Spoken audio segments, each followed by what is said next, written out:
All right, we ready to go with this session?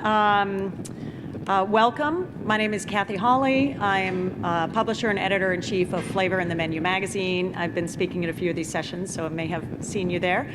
And thank you all for joining this special session. You know, what I'd like to say is that if there is one through line of the CIA's Worlds of Flavors conference every year, and this year in particular, it's that there is perhaps no greater way of telling a story than through cooking for others and informing others of your cooking style and your culinary heritage.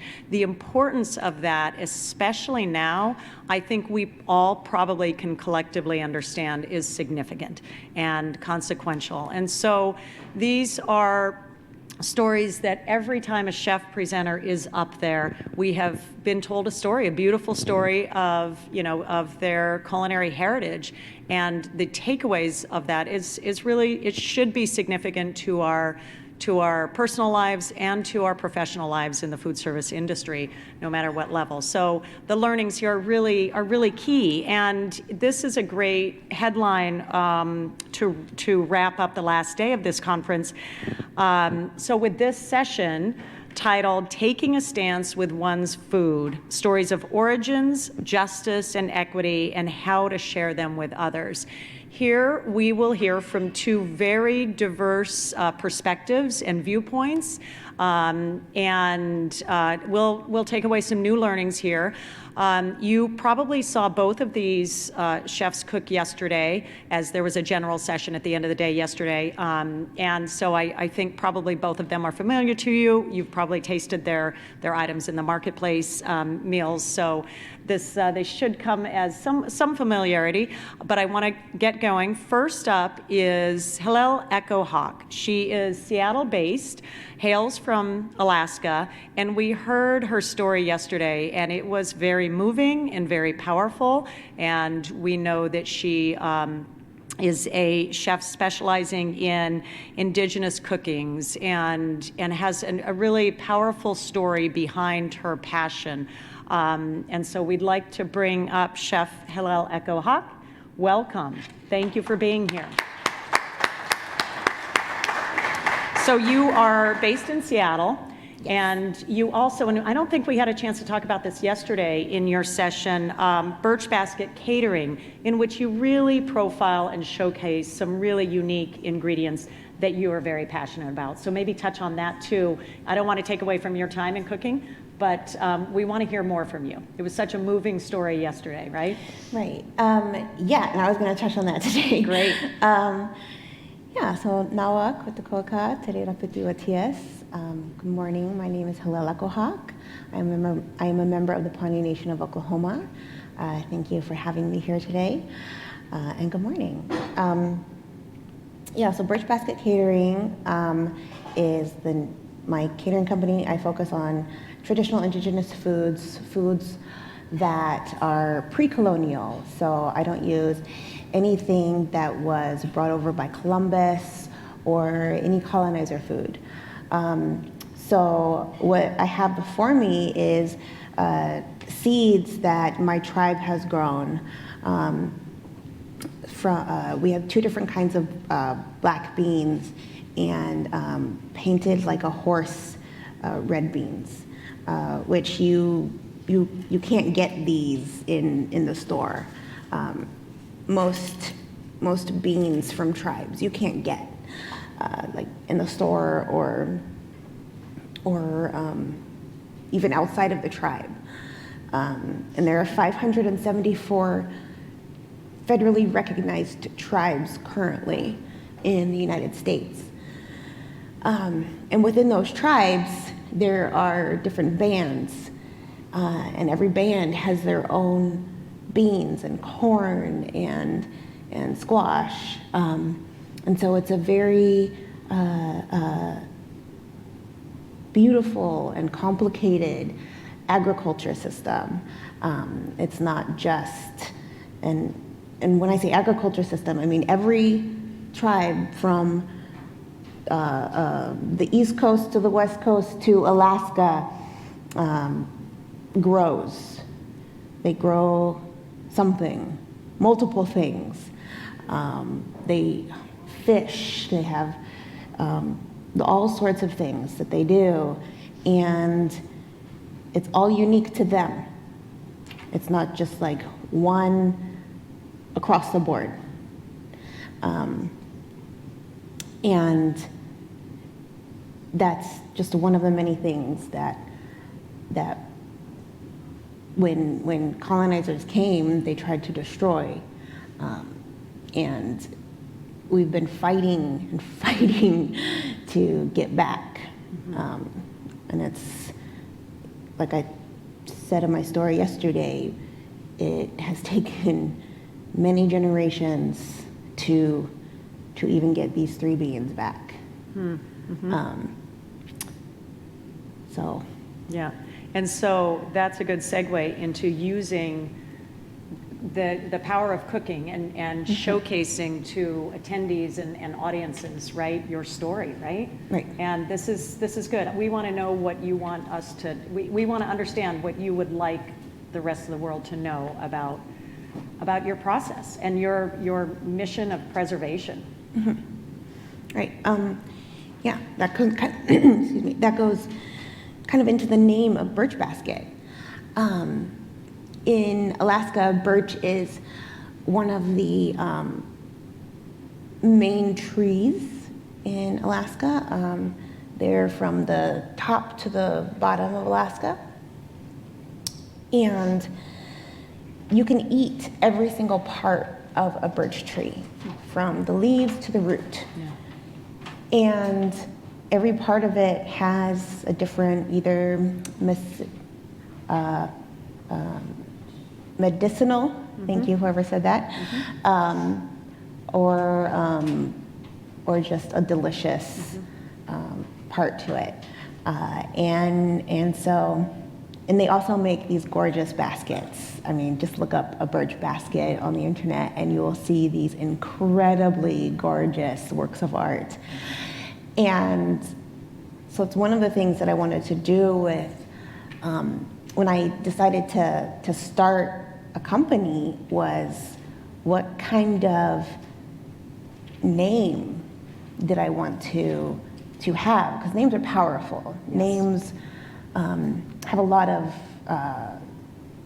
meaning, you know. When you hear something, especially in Native culture, a name will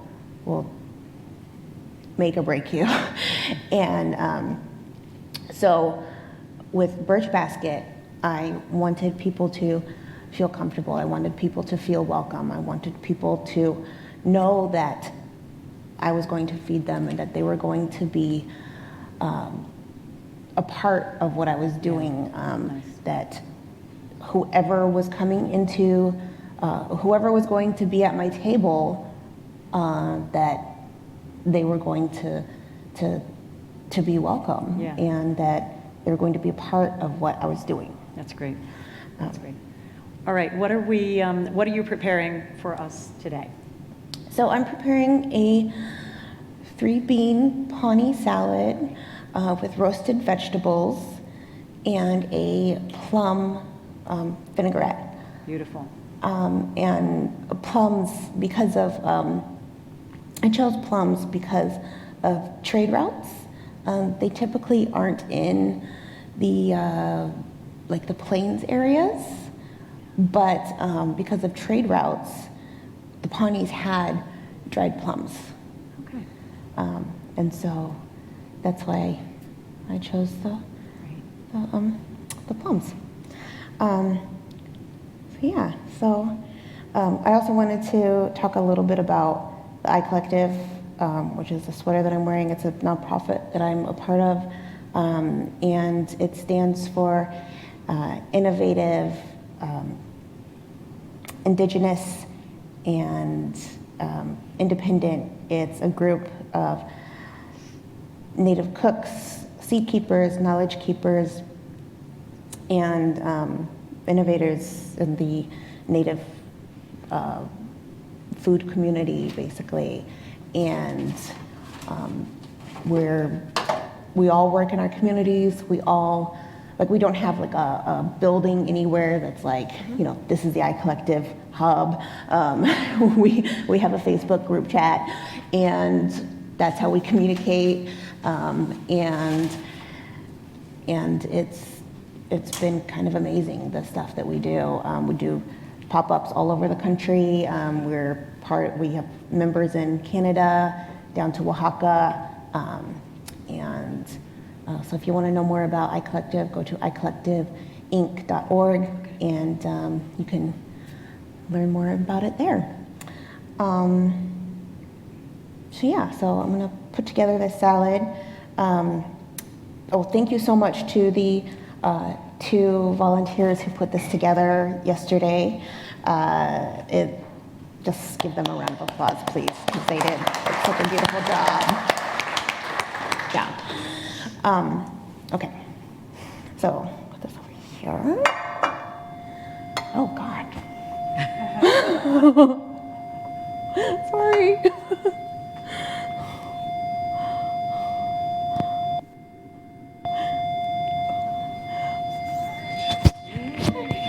What's happening? I don't know if that's you, actually.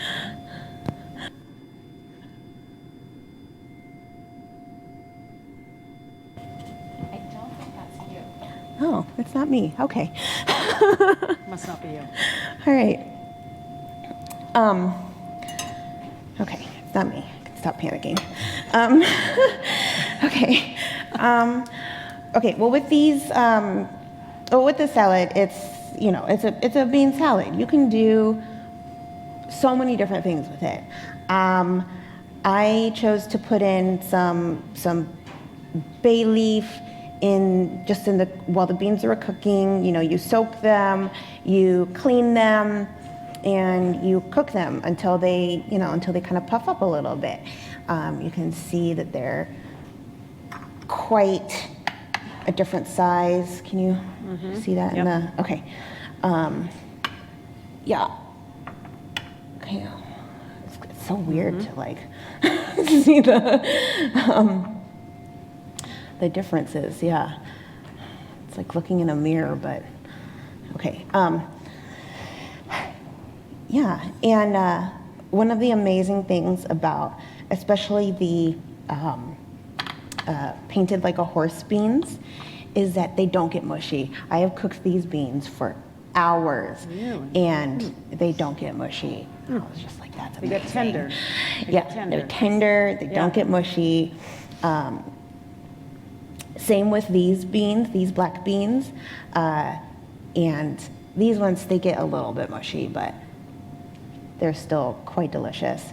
But I think that's incredible. Like with the GMO beans, like they get so mushy, and with these beautiful beans that are hand planted, that are hand taken care of, that are hand harvested, that are hand A little distracting. just a little bit, that are taken care of with love and with honor and with respect, that they reciprocate that. I just think that that's so amazing. Yeah. And they taste delicious, whether or not you add salt or add whatever. They're always delicious. And then you can just bump that up with, whatever seasoning you want to add to them. Nice. So like I said, there's just some bay leaf in there. And then these are just some roasted kombucha squash and some red onion. Just a little salt and thyme on them from the garden outside, which amazing. And then in the plum dressing, there's just some Dijon mustard. There's wild mustard all around the plains area up into Canada. and there's some thyme once again, and they just boiled up the plums and blended it all up with some oil, and here it is, this beautiful vinaigrette. Nice. So easy, and just some to make things, a little bit fresher. And then, if you want, you can keep some. You can keep some, or add some greens to this, or leave it out. Like, have fun. Mm-hmm. One of the things that I really, really am a huge fan of is food is fun. Mm-hmm. Like, why make it so complicated? Why do all of these crazy things to like make it so hard on yourself? Mm-hmm. Why, like if you do things, if you just do a few things correctly, then it's going to, and season it. Mm-hmm. Mm-hmm. You don't need to be like all of these things. You don't need to make your kitchen like crazy dirty. You don't need to, have all of these fancy tools and stuff. The food will do the work for you if you treat the food with respect, if you treat the food with honor. It doesn't need to, you can just calm down. Mm-hmm. Right. So I'm just going to just give this a really quick chop. Not even chiffonade or anything. Just put that in the bowl. I'm gonna do it in like layers so it's easier to, thank you. Easier to mix. I have found it. That's easier anyways.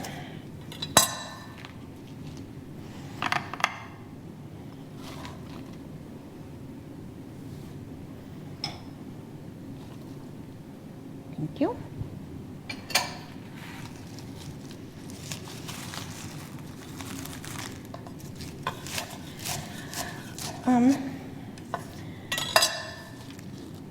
And then I was just curious if anybody in the room knew, like, what is indigenous foods?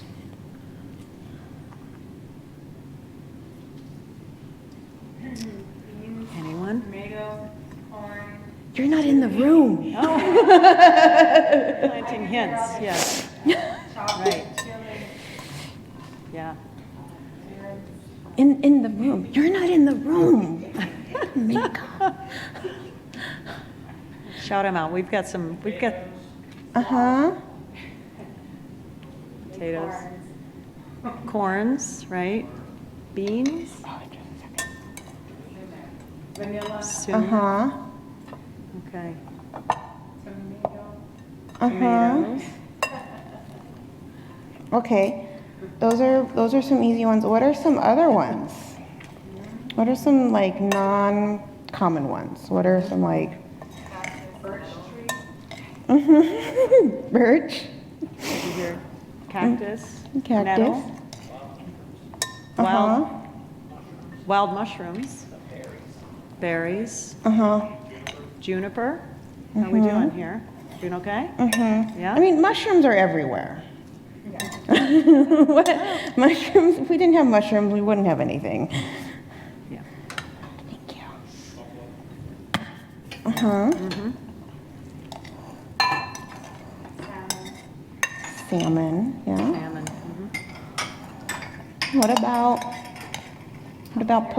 huckleberries? What about papaya?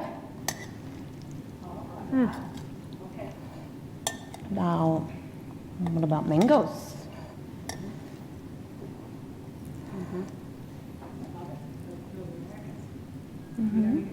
Yeah. That Dole company. Yeah. Really? Yeah. Yeah, the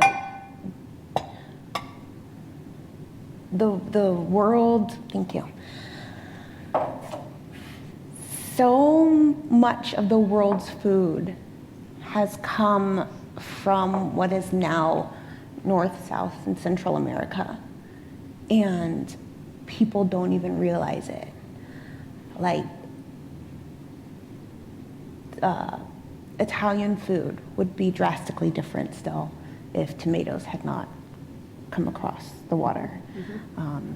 You know, potatoes would be, I mean, they changed the world. Corn changed the world. I mean, corn is in everything now. You know, if you take away vanilla, like what is French pastries? Take away chocolate, what is French pastries? You know, what is, like, just think about that. Think about what indigenous foods have brought to the world.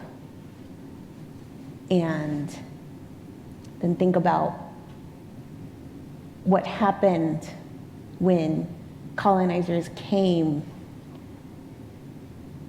and did to those foods. They burned them. They burned the seed caches. They stole them. They raped the women. They made slaves out of the people. They took the water. They did horrific things, and then created this narrative that all of these foods came from these other parts of the world.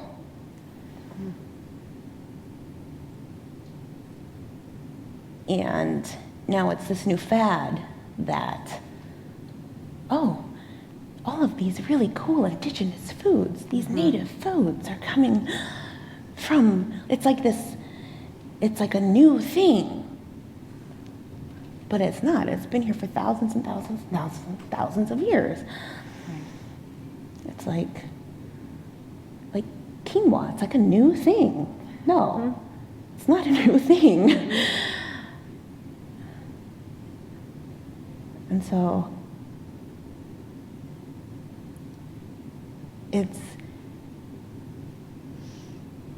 I just really hope that through this conference and through learning more, that in your restaurants and through where you go next, that you will just have a little bit more awareness and a little bit more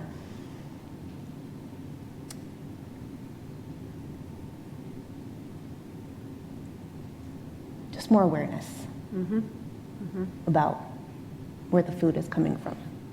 Yeah, that's meaningful. Yes.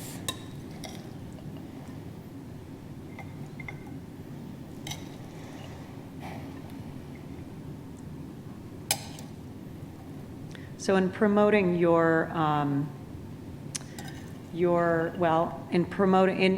your culinary work, your mission is to promote this awareness of just being careful to not buy into the narrative that, you know, these ingredients come and go as trending ingredients, and really have a true understanding of indigenous ingredients and the respect for where they came from and all of our collective roles in getting it there, right? So it's an important story to tell. It's very important. Yeah. And this is, as I said, probably the most effective means in doing so, right? Yeah. People Good. learn through, I mean, you can read a book, you can watch a video, but everybody has to eat. Yep. Yeah, you've got a great medium to tell the story, for sure. Good. Now, this salad, do you change this salad with the seasons? Do you go micro-regional here? And how do you modify this? This is a good base, obviously. Yeah, I do change it like seasonally. I do definitely change the vinaigrette to, like I get a maple vinaigrette from this guy in Minnesota, but it's like everybody wants his maple vinaigrette. Yeah. But he only makes a very small batch. Pretty Yeah. special. Yeah, right. And it can be lightened up and with summer ingredients of spring, right? Nice. Nice. Yeah, this is a very versatile, like, play with it, have fun. Right, right. Oh, that's beautiful. That's beautiful. Looks delicious. Thank you. Oh, you're perfect on timing. Thank you so much. Thank you. And to recap, I'm intrigued with your iCollective, icollectiveinc.org, right, Hillel? Oops, okay, and that is an organization she's representing as well. In addition to Birch Basket, we will look into that and keep that narrative in mind. Thank you for sharing your story. Great. All right, transitioning to Dominica Rice-Cisneros. We saw her yesterday as well. She is chef owner of Bombera in Oakland and has another, equally compelling and important narrative for us today in today's time, especially with recent learnings in recent years as 2019 and 2020 brought different things to the fore for us. But she has had a long career in food service, hails from Los Angeles, second generation, I think, Dominica, you were saying, and has worked in various high-profile kitchens in the Bay Area and New York, and is certainly at home in Bombera in Oakland. And I'd love to share your stories, for you to share your stories about kind of a narrative. First of all, welcome, Dominica. Thank you for being here. Hola, hola, hola, hola, hola, hola, hola. So I think you have a PowerPoint to help walk us through some things, right? I think so, yeah. Do you have the clicker there? Let's do that. You've got it. Okay. Oh, I'm not going to control that. You guys can play with that and like roll with that. So I did steal a tamale from the first demo from Chef Chewy. And so when I have a leftover tamal that isn't super hot yet, or it's a day old, the ideal way to eat this is like straight from the pot. But my mom's way of reviving a tamale, which there's many ways, is to put it on a comal, but she likes to change the texture of it and frying it on one side, still with the leaf on. And so we're just gonna do that, and that's gonna be my little second breakfast. Mm-hmm. In Mexico, it's a tradition. You can't just have one breakfast. It's like, it's a desayuno and a almuerzo, and then lunch. Okay, and so perfect. so this is my little snack. So I'm just gonna let that do its thing. So I'm so appreciative of Birch Basket and Hillel. Thank you so much. It was so good. It's so good, so good, so good. And I was really, like, for the past 3 days, walking around with frijoles and beans, and I'm talking to everybody about frijoles and beans and farmers markets. If you want to show some pictures of just the past few years of just, going to different mercados. And so this one we're working with today is from Dirty Girl Farm. This is one of the farms that I work with for the past 11 years, but I've actually met them 25 years ago, the farm. And where are they? They are near, like, going towards, like, Watsonville. Okay. Yeah. And They are really amazing. And what the main thing about it is that they're doing, so this is some of my staff. Look at how beautiful they are. So they, we're doing all kinds of stuff with corn and frijoles and tamales. And we've been in Oakland, thank God, for about, this is one of our beautiful farmers as well. We've been there for about 11 years, successfully, running a business. We have a new project called Bombera. And, like I said yesterday, like we're able to be blessed that about 85% of what we're serving is all from the farmers market. And I go with my staff, and we have images here of us picking up stuff from the farmers market, and we load up the truck and we bring it back, and then we wash everything the same night and put everything in with linens and bus tubs and tag it and make the walk-in look as beautiful as possible. And then knowing that there's nobody else touching the food, it's just like the farmer and me, and then that's it. And maybe an assistant. I'm not always lucky enough to have an assistant. It depends on the schedule. But it's really a pleasure to do that work. And I know it's cleaner, especially during COVID. That's like, it's even more important for me. And then having the kitchen all to myself is like a luxury. Yeah. And it's, so I kind of like, it's work, but I enjoy it. So this bean is a gusano bean. And the reason why I really love Dirty Girl, and I think it's important for us chefs to think about this, is that we have a responsibility to, like, what is this? Do we really think like, like what's going on here? This is like a gusano bean. It almost reminds me of like a black-eyed pea, almost, So it's kind of a really, and I talked to the farmers. I'm like, where did this come from? I've been seeing this. Nobody else has this in the market. What's going on?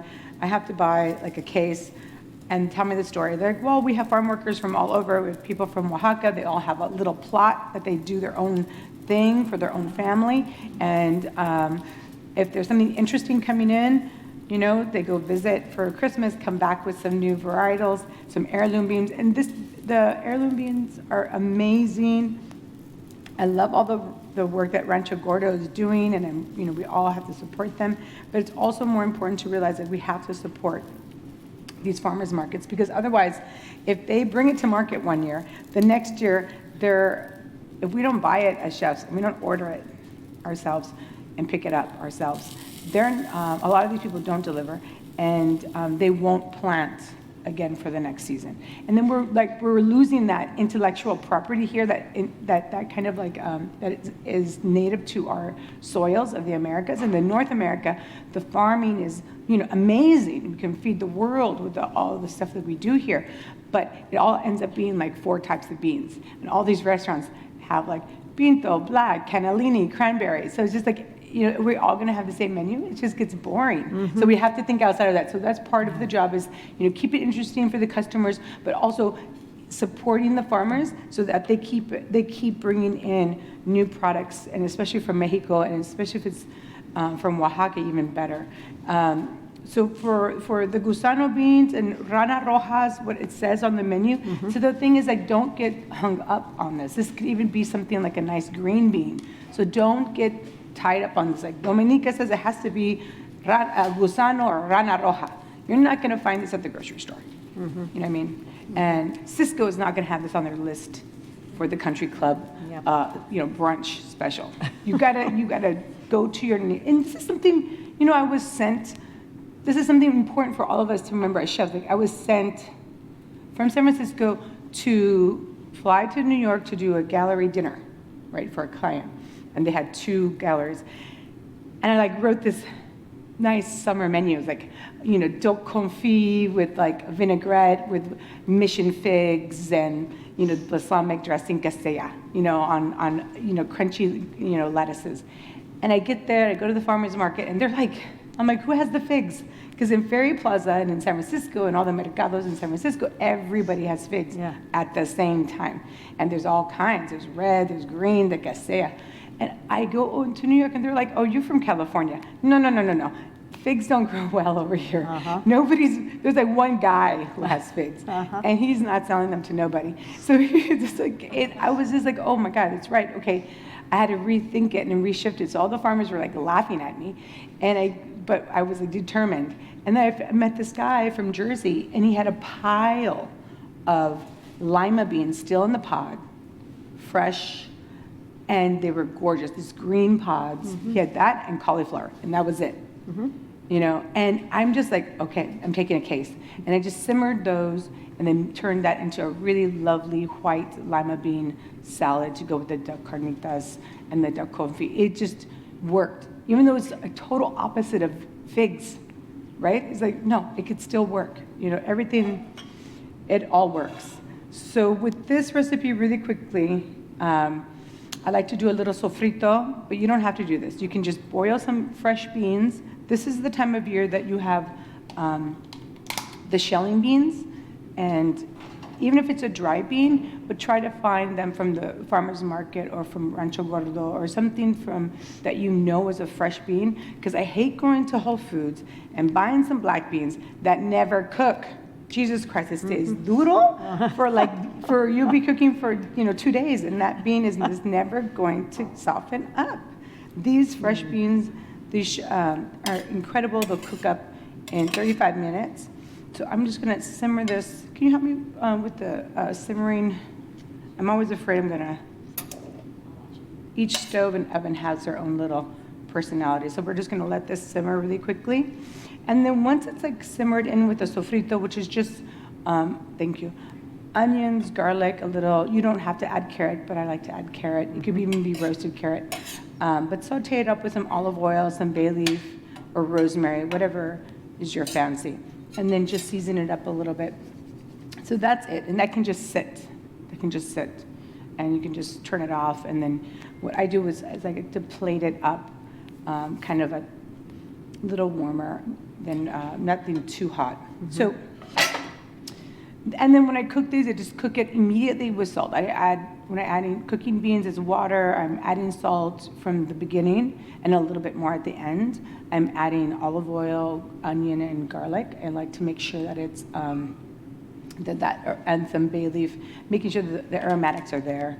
If I'm doing something really Italian, then I'll make sure a little piece of celery and carrot go into that aromatics. But if I'm doing something, I want to keep it neutral, just do onion and garlic. And then you're kind of just safe. And then people are like, oh no, the cooking time's going to get messed up. And it's a 10-minute difference. It's not going to, make a difference at all. The problem with tomatoes, the aromatics you cannot add at the beginning of the beans is that it's tomatoes. No tomatoes can happen at the beginning. It has to be at this time when you're adding it to a sofrito. So this is something I can take in so many different directions. We can go, very Italian in a second if we want to. We're almost there. Or we can go very Puerto Rican. So this sofritos, there's sofritos, that terminology is used in Puerto Rico. It's used in Italy, and it's they like to slow cook. Is the onion and the garlic is the most important part. The aromatics you can add, it could be celery, bell pepper, que sea. For today, it's onion, garlic, and a little carrot and bay. Okay, so the way we do this at work, we make a blackened chili oil, and it almost looks like you're totally killing it and burning it. So we can do that together. You don't mind? It's okay. Let's do it. Okay, but it'll be a little smoky in here. Okay, and then this is a really nice appetizer we've been serving all summer, and I'm serving that with some arugula. We have this from River Dog. I got it across the street at the market. It's a beautiful mizuna from River Dog. We have some a little salsa verde with cilantro and a little fresh oregano, but any herbs work. It could be parsley, basil, depending on what you have at home and what's in your garden, what looks good. But this chili oil we're gonna make and kind of make the base. There's a few chilies you can use. I like a morita chili. If you want a smokier, you can use a chipotle. Today we're using chili de arbol. Arbol is lovely and it's really spicy. So some people like to take the seeds off, but we're just gonna keep those in there today. And we're gonna just puree this together, and then we're kind of the misatla side of it is kind of like a chili romesco. So adding it and folding in a little bit of almond or a hazelnut or a pumpkin seed. And then for me, I've been using all summer's sliced almonds, toasted. And you're like, almonds and beans, like but it works. And it's been really, really a lovely appetizer.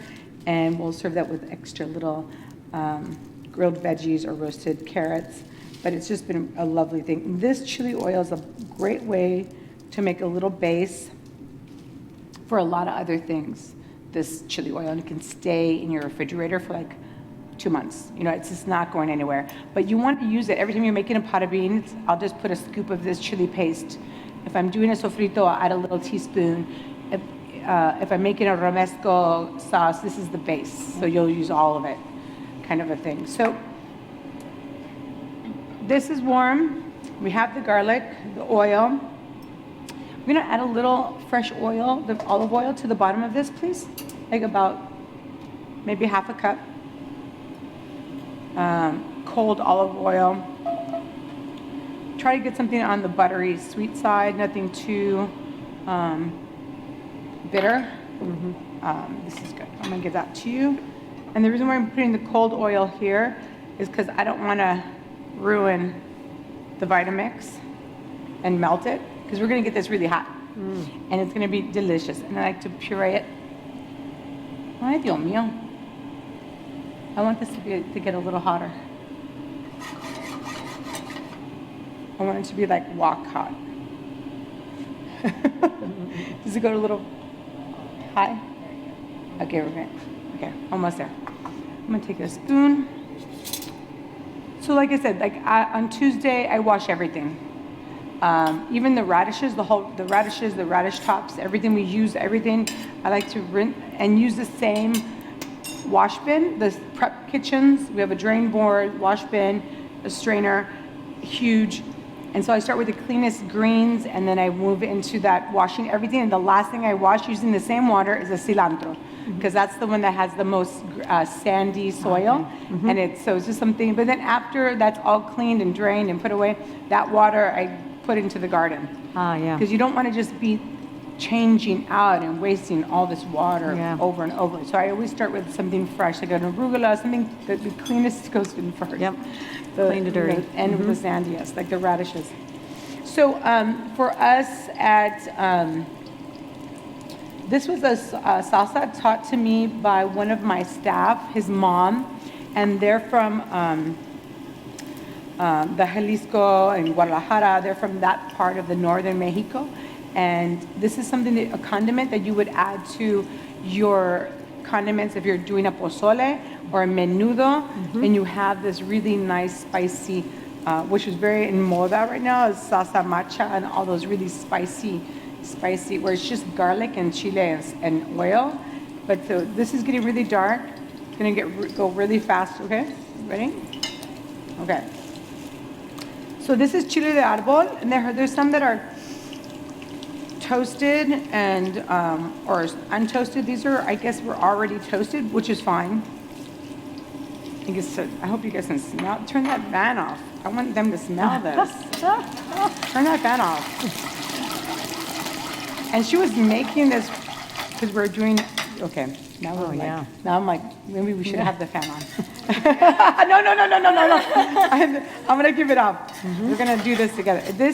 So we and all the señoras, they just bring something always bringing something to the table, like figuring out what we want, you know. And it's always like, it ends up being something like what their kids and family and what we crave.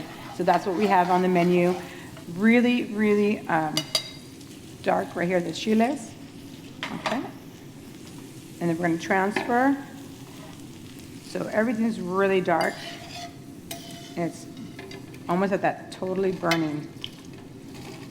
And you can add a little bit more garlic in here, a fresher garlic, just to kind of like keep it, like having two types of garlic, why not? Right? It's like fresh and then a little,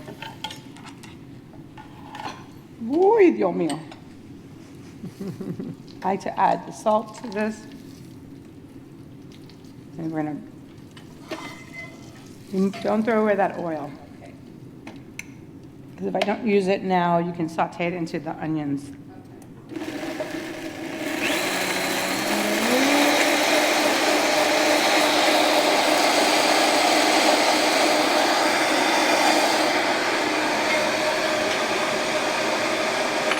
I'm gonna use the bowl. The bowl. Okay. So I like adding salt when I'm doing salsas in the blender. I think it's something, if you try to season it too much at the end, it never absorbs it. It's something about the blender that's special. Even the molcajete. So when you're using the molcajete, uy, Dios mío. You have to have a little salt in there to get it right into the ingredient. And that salt is gonna help us a ton. So this right here, this is the chili oil that you're just gonna keep, and you're gonna use it for like everything. And it changes with the type of chili you're using. Like a chile morita or chipotle, doing the same method, you'll have a nice smoky background on it. And if you're like in the middle of nowhere and there's no Mexican grocery store, like you're gonna have to get something. So upstairs are like, oh, well, we have canned the chipotle in adobo. And that means it's already in tomato and it has a little garlic and vinegar in it.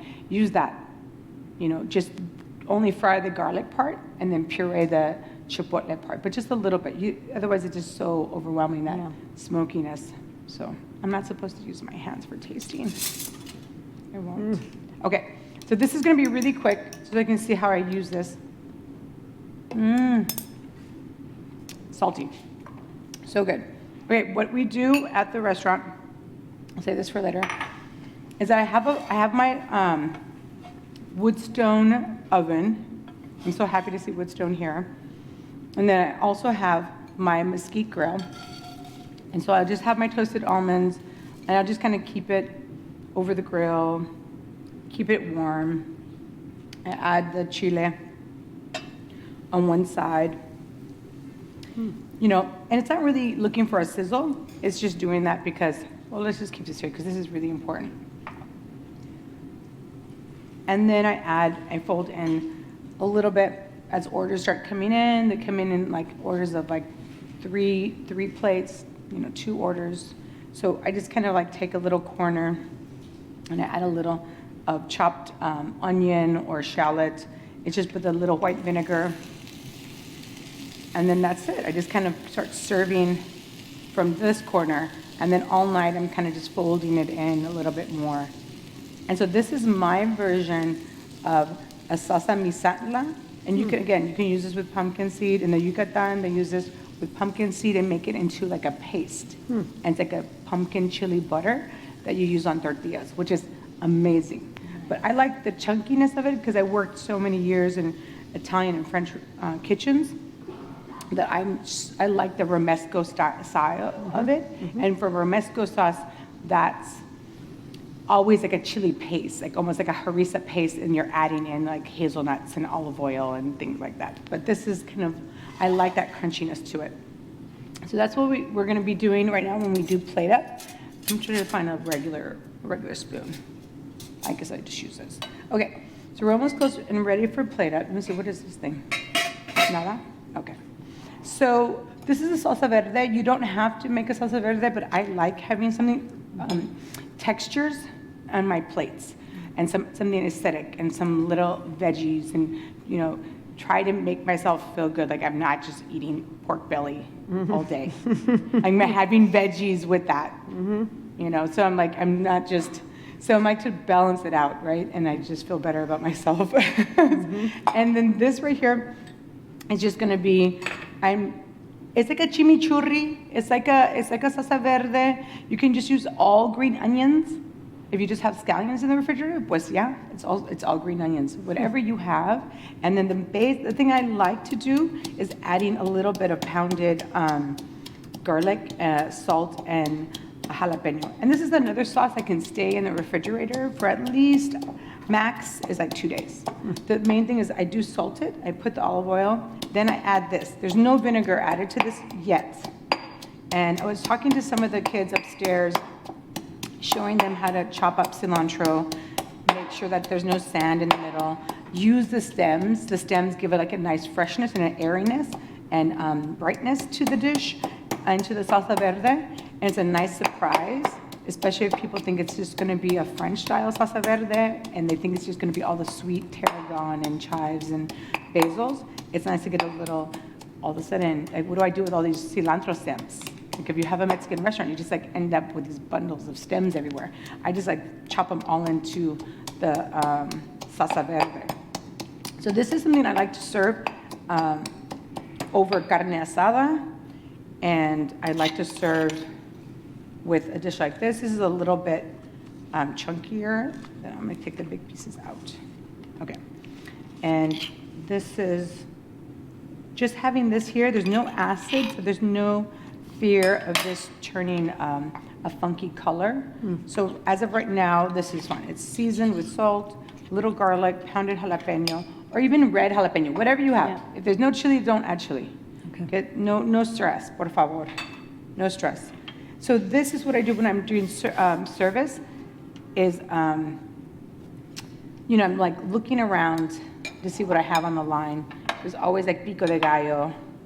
I always have a little bit of like pickled shallot. Do you have a little pickled shallot over there? Yeah, we have leftovers. So this is what I'm doing here. And when I worked at Chez Panisse, there, you want to do this in batches of like 4 or 5. Because if you add all the vinegar to this now, it's going to turn the sauce really dark. And the cilantro leaves are just going to get really mushy. And it's just going to not look as attractive. So from the beginning of the shift to the end of the shift, you want it to look the same from 5 until 9. So it was like, okay, trying to make a pretty salsa verde. So at work, I'm just doing it in small batches of like maybe in a bigger bowl, enough for like 10 orders. I found a big jalapeno. So, and then adding a little pico de gallo.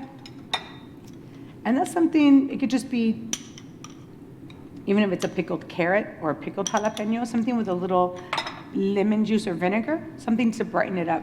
And then the shallot and the onion's been sitting in a little vinegar, and then just adding a little hit of this. And so this dish ends up having like 2 sauces, but this is something you can keep for, once it has the vinegar and the oil and the limon, or whatever you have, you want to use it up that night. Okay. This you can store in the refrigerator. This can all get stored in the refrigerator. This will live forever in the refrigerator. So plating up becomes, you know, really easy at that point.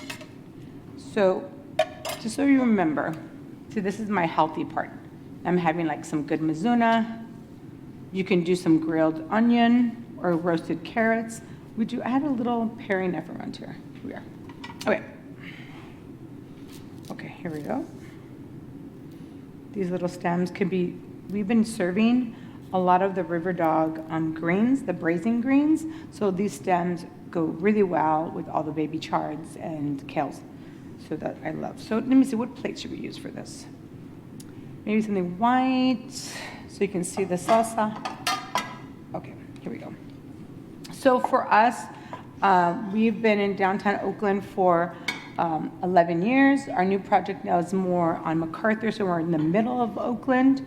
So there's around 5 different neighborhoods. There's the Fruitvale, you have the Diamond, the Laurel, you're close to Montclair Village, Mills College, you're close to Piedmont. So in the everybody lives off of MacArthur. So now with Zoom and everything, it was kind of hard for us to keep the downtown lunch crowd going because everybody was home. So our new project is something we've been working on for a long time. It's called Bombera. It's in an abandoned firehouse, and so we've turned that into our restaurant and kind of our second home. So we'd love to have you guys come and visit, but we were very blessed in downtown Oakland, and our old customers have found us. They've come back, and we're really happy to take care of them. And it's always room for our new customers to come by. And there's so many amazing women chefs in Oakland, and this is what keeps us there. And they know, my customers see me at the farmer's market. And they, you know, if I'm not there, they're not gonna come back. So taking care of the farmers and going to the farmer's market also pays off in the end. You know, there's many, I had dreams of like, okay, we'll just close during COVID and like rest and like recalibrate. And I went to the farmer's market just to shop for my family. And the señora's like, nope, it's asparagus season.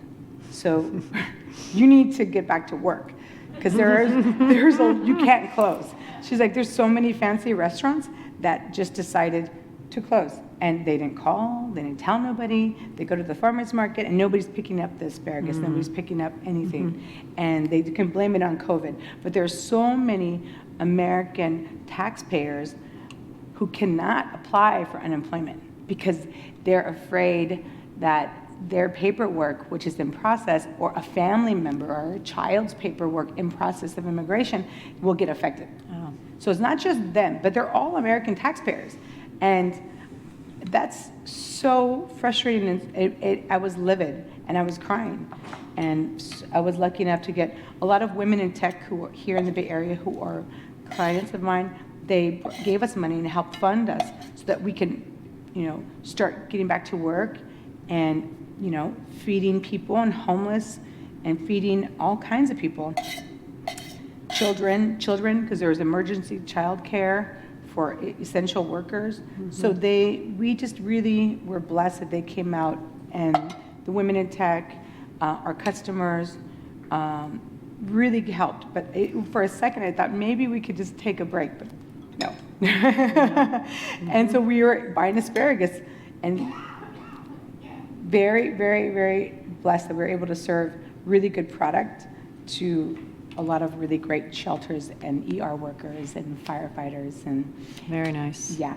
Yeah, And I very really good. appreciate you guys for inviting me and Bombera here. And gracias. This is beautiful. Thank you so much, Chef.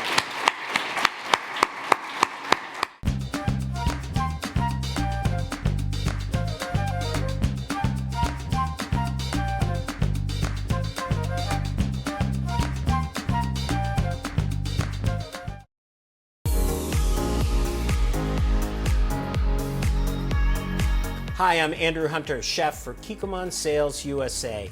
Today we're going to make beef and broccolini with a multicolored pepper sauce. The idea is to elevate the traditional Cantonese stir fry into something that's more suitable for a casual or fine casual restaurant in a plated dish format. We'll start by preparing our pepper sauce. Whisk together Kikkoman oyster sauce, soy sauce, and multicolored peppercorns that I've crushed. Now for the pepper butter. Mix together softened butter, garlic, green onions, jalapenos, and Fresno peppers with the crushed peppercorns and pepper sauce. Season to taste with salt. Now we'll prepare the tri-tip. Rub the tri-tip with a peanut sesame oil blend and coat it with smashed peppercorns. Heat a grill pan and grill the tri-tip for 3 to 4 minutes on all sides, 8 to 10 in total. Allow the meat to rest before slicing. Let's prepare our vegetables next. Heat a wok over high heat with enough oil to coat the bottom of the pan. Here I have a blend of 3 parts peanut oil and 1 part Kikkoman toasted sesame oil. When the oil is smoking, add the onions and mushrooms, shaking and stirring until they're soft and lightly charred. Add the broccolini and a drizzle of oil and stir fry until the broccolini is also lightly charred. Plate the broccolini. Add the pepper sauce to the pan and turn the heat to low. Add a chunk of pepper butter, stirring until the butter is just melted and the sauce is silky. Now we're ready to put our dish together. Arrange the sliced tri-tip on the plate at 6 o'clock and the stir-fried vegetables on the same plate at 12 o'clock. Spoon a generous amount of sauce over the top and enjoy. And here you have it, beef and broccolini with a multicolored pepper sauce. I hope you enjoy it.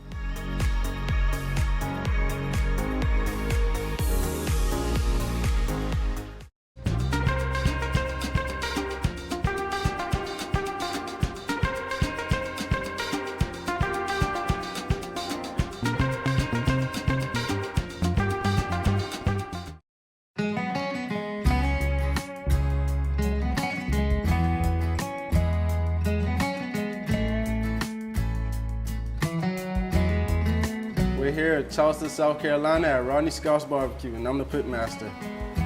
It's really just the basics. It's really about time and temperature back here. I started off working in the kitchen for about 2 years, Always like every time we get a break out front or something, I'll sneak back here and do what I can just to learn. I mean, by the time it was ready for me to come back here, I basically knew it already. Right here, our firebox. We have someone come in 5 o'clock every morning, start our fire. Once we get that hard enough, we'll take our shovel, just break everything apart. We use oak wood mainly. We just evenly shovel it under the food. Everything cooks at the same time, it's flipped at the same time, comes off at the same time. We have some ribs on this pit right now. I had these on for about 1.5 hours. Like our bones here, once we see those start to rise, we know the ribs are ready to be mopped and flipped. We'll check for color first. Once the color is there, we'll take our sauce, mop the back side, flip them over, mop the front side. We have some hogs come in, some a little bigger, some smaller. I say they weigh about 150 to 175. I think they come down from, North Carolina. This is our hogs. Our hogs take about 12 to 15 hours to cook. Our shoulders here, see how tender it is? Just like that, we know it's done. We'll make sure we open every part of the hog up. Is that for the seasoning to penetrate? Yes, ma'am. Also the Rodney sauce. The way we sell it whole. So we want shoulders, belly, everything inside of it. So we want to make sure everything has the flavor, everything's there. And is that the first time you'll be seasoning the hog, or did you season it already throughout the cooking process? No, this is the first and only time. So not even salt and pepper before? Nothing? No. Just the hog. Just route. love and fire? Yes, ma'am. So the way we mop through it, we're gonna start on our legs first. Whichever corner we start off at, we wanna make sure we always go towards the middle. We don't wanna mop it, I say more than 4 times because it'll start picking up the seasoning. How many gallons of the mop are you going through a day? Through a day, I say about 6. We just shut the lid back down. So how long now with the mop? About half an hour. Once we let the Rodney sauce just boil in and let everything just soak in, what we'll do, we'll take it from off the pit, put it in this pan, and we'll pick the bones out, mix everything together, make sure they taste everything that's there. How many hogs going through? Yeah, I say a regular day, we'll go through about 2 of them. Slight chance, busy day, it'll be about 3, and if we know we have like a bunch of catering or a holiday coming up, we'll do 4 hogs.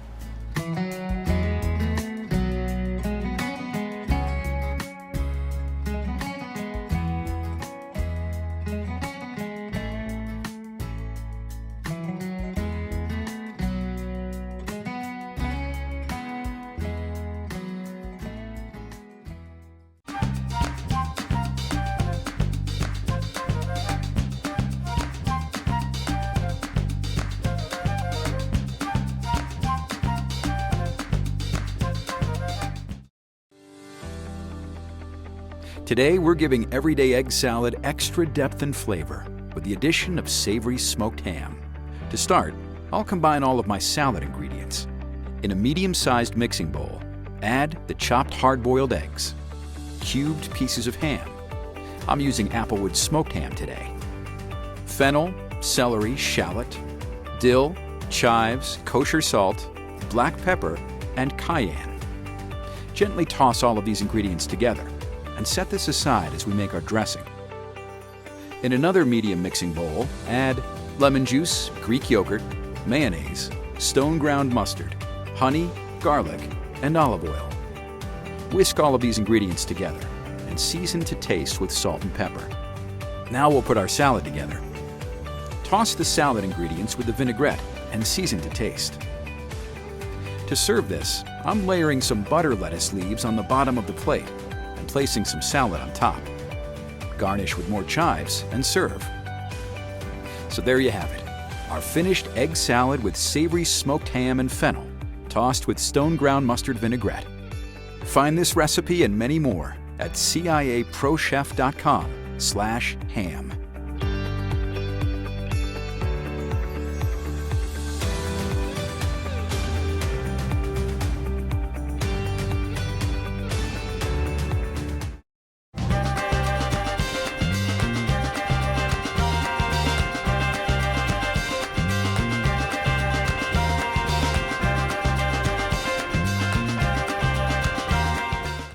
The Culinary Institute of America at Copia, in collaboration with Butter of Europe, is pleased to bring you Baking and Pastry Excellence, a free online educational series featuring the best in world baking and pastry. Today, we'll visit the Michelin 3-star Atelier Crène in San Francisco. Pastry chef Juan Caterer shows us the secrets in making his hazelnut dragées, where creamy French butter is combined with rich cocoa powder. Chef Contreras explains his process. My name is Juan Contreras. I'm the pastry chef at Atelier Crène in San Francisco. Today we made hazelnut dragées. We took caramelized sugar that we cooked basically to around 185 Celsius, let it set on a sill pad until it becomes hardened and brittle. We took our roasted hazelnuts from Oregon, a little bit of sea salt from the north of France, Tahitian vanilla beans. We took all that and put it into a food processor and grinded it up into a beautiful praline nut paste, and finished it off with some butter. So I use Butter of Europe in this recipe. The fat content has a superior fat content on it. This is like an 85% fat content on this butter. It enhances the praline to a little bit more luxurious velvet mouthfeel. So the panning machine is a chocolate piece of equipment used to make all your typical dragées, bonbons like M&M's, Skittles, anything that you might know in the commercial world, jelly beans. Turn on the machine, cooling down the drum. So the hazelnuts are in the panning machine, in the drum. We ladle very slowly some praline and allow it to crystallize on the nuts. Once that sets more or less, we ladle a little bit of chocolate on top to help stabilize the crystallization. And you kind of continue to do this process back and forth of hazelnut praline and chocolate until you achieve the results that you want. The amount of thickness and obviously most important, the flavor. We finish them off with a little bit of a caramelized white chocolate, gives it the kind of that golden hue. We were looking for a marbled stone-like type of characteristic. I always describe this bite as like the French version of an M&M. For French people, hazelnuts is like the dominant nut, and I think in America it's like we love peanuts here, but it encapsulates that beautiful nuttiness of a beautifully roasted hazelnut, and I like to do a really dark, deep roast. It's just a very luxurious bite. Watch more baking and pastry videos at ciaprochef.com/butter.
Hi, I'm Tony Roberts. I'm the pastry chef at the Ritz-Carlton Chicago.